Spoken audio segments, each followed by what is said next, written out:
اور زکوٰۃ مستحقین تک پہنچائیے، زکوٰۃ مستحقین تک پہنچائیے۔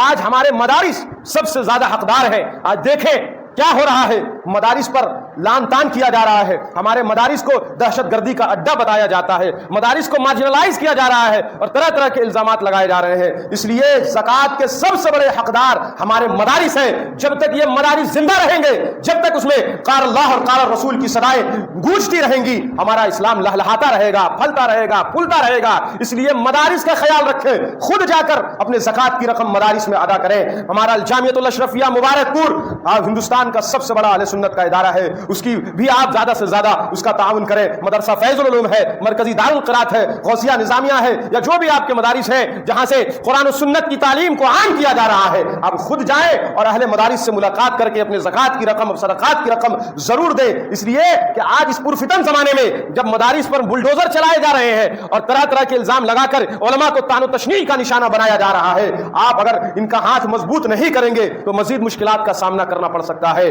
تو میرے دوستوں اور بزرگوں، مدارس کا ہر حال میں خیال رکھیں۔ آپ پتہ ہے، آپ سمجھیے مدارس کی سگنیفیکینس کو سمجھیے کہ سب کچھ چھوڑ کر آخر دشمنان اسلام مدارس ہی کے پیچھے کیوں پڑے ہوئے؟ آپ نے سوچا مدارس ہی کے پیچھے کیوں پڑے ہوئے؟ اس لیے کہ یہ مدارس قلعے ہیں اسلام کے قلعے ہیں، یہاں اسلام کے پروٹیکٹر پیدا ہوتے ہیں، قرآن کے محافظین پیدا ہوتے ہیں، حافظ قرآن پیدا ہوتے ہیں، عالم دین پیدا ہوتے ہیں، مفتیان اسلام پیدا ہوتے ہیں، فقہاء اسلام پیدا ہوتے ہیں، اسلام کے مبلغین اور دعات پیدا ہوتے ہیں جو دین کو اور اسلام کو پوری دنیا میں عام کرنے کا بیڑا اٹھاتے ہیں۔ اس لیے مدارس کا خیال رکھیے۔ تو میں مدارس کو زکوٰۃ دینے کے بارے میں گفتگو کر رہا تھا۔ ہم نے کئی سال مدارس میں گزارے ہیں، ہم 9-10 سال 11 سال ہم لوگ مدرسے میں رہے، بلکہ اس سے بھی زیادہ۔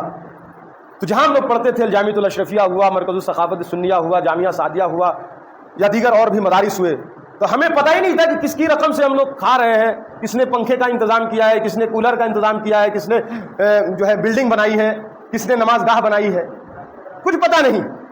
کیا پتا تھا؟ چھوٹے چھوٹے تھے، کون تعاون کر رہا ہے، کون اناج اور کون اشیاء خرد و نوش بھیج رہا ہے، کون بجلی کا بل ادا کر رہا ہے، کون اساتذہ کی تنخواہیں دے رہا ہے، کچھ پتا نہیں، کچھ پتا نہیں۔ لیکن میرے جیسے ہزاروں نہیں لاکھوں لوگ، لاکھوں طالبان علوم نبویہ مدارس اسلامیہ میں پڑھ رہے ہیں، اور آپ کو جان کر خوشی اور حیرت بھی ہوگی کہ سرو شکشا جو ابھیان ہے اس سے بھی کہیں بڑا ابھیان ہمارے پاس مدارس کا ابھیان ہے الحمدللہ۔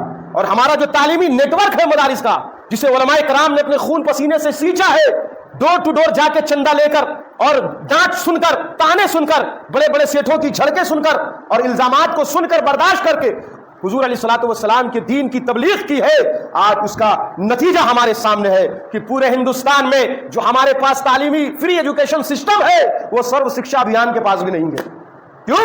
اس لیے کہ اسکول میں جو سرکار فنڈڈ بائی گورنمنٹ ہے اس کے پاس بھی 3 وقت کھانا کھلانے کا انتظام نہیں ہے، وہ 1 وقت کھلا رہے ہیں، اور کتنے لوگ پڑھ رہے ہیں اسکولوں میں، لیکن مدارس میں دیکھیں ہزاروں نہیں لاکھوں طلبہ پڑھ رہے ہیں جن کے رہنے کا، کھانے کا، قیام و طعام کا، پڑھائی کا، ہر چیز کا انتظام ہے، دینی پڑھائی بھی، دنیاوی تعلیم بھی، انگلش، کمپیوٹر، کیا پڑھائی نہیں ہو رہی ہے آج ہمارے مدارس میں۔ تو آپ یہ بھی سوچیں کہ اتنا بڑا نظام چل رہا ہے، اتنا بڑا نیٹ ورک چل رہا ہے تعلیم کا، گورنمنٹ کو تو شکر گزار ہونا چاہیے کہ آپ لوگ تعلیم کو فروغ دینے کے لیے بغیر ہماری مدد کے اتنا بڑا کام کر رہے ہیں، لیکن بجائے ہمارا شکر ادا کرنے کے یہ مسلمانوں پر الزام لگاتے ہیں۔ اس لیے الزام لگاتے ہیں، ان کو پتا ہے کہ یہ مدارس جو ہے جب تک مدارس رہیں گے اسلام بچا رہے گا، اسلام کا گلشن لہلہاتا رہے گا، پھلتا رہے گا، پھولتا رہے گا۔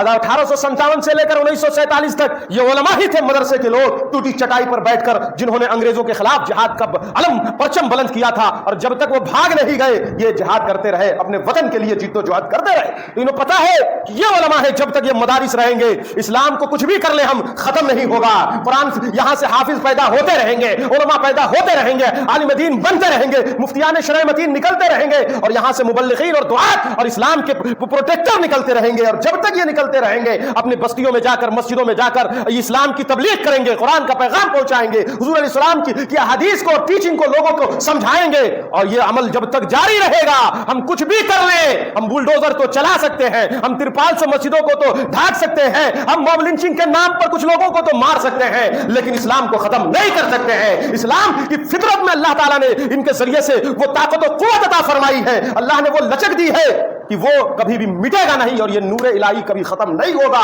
اور اس چراغ مصطفیٰ کو جلانے کا کام دن رات علماء کرام کر رہے ہیں، جو کالج یونیورسٹی سے پیدا نہیں ہوتے، جو مدارس سے پیدا ہوتے۔ اس لیے مدارس کا دشمن اسلام کا دشمن ہے. آج دیکھیں یہ جتنے بھگوا ٹریب اور یہ اسلام دشمن جو گورنمنٹ کی جتنے یہ انتری منتری الٹے پلٹے سنویدھان کے دھجیاں اڑانے والے یہ جتنے ظالم ہیں کیوں مدارس پہ حملے کرتے ہیں؟ یہ علماء کو ملا اور اس طرح کی گالیاں کیوں دے رہے ہیں؟ کسی ڈاکٹر کو کیوں نہیں دے رہے؟ کسی انجینئر کو کیوں نہیں دے رہے؟ کسی وکیل کو کیوں نہیں دے رہے؟ کسی مالدار انڈسٹریلسٹ کو کیوں نہیں دے رہے؟ کسی مسلم بزنس مین کو کیوں نہیں دے رہے ہیں؟ اس لیے ان کو پتا ہے ان سے کیا ہوگا. یہ تو ڈاکٹری کر کے خون چوس رہا ہے. بہت کم ڈاکٹر ہیں اللہ ماشاء اللہ اچھے بھی ہیں. یہ انجینئرنگ کر کے اٹھ پٹانگ ریٹ لے رہا ہے. یہ ایجوکیشن کے نام پر لوٹ کھسوڑ مچایا ہوا.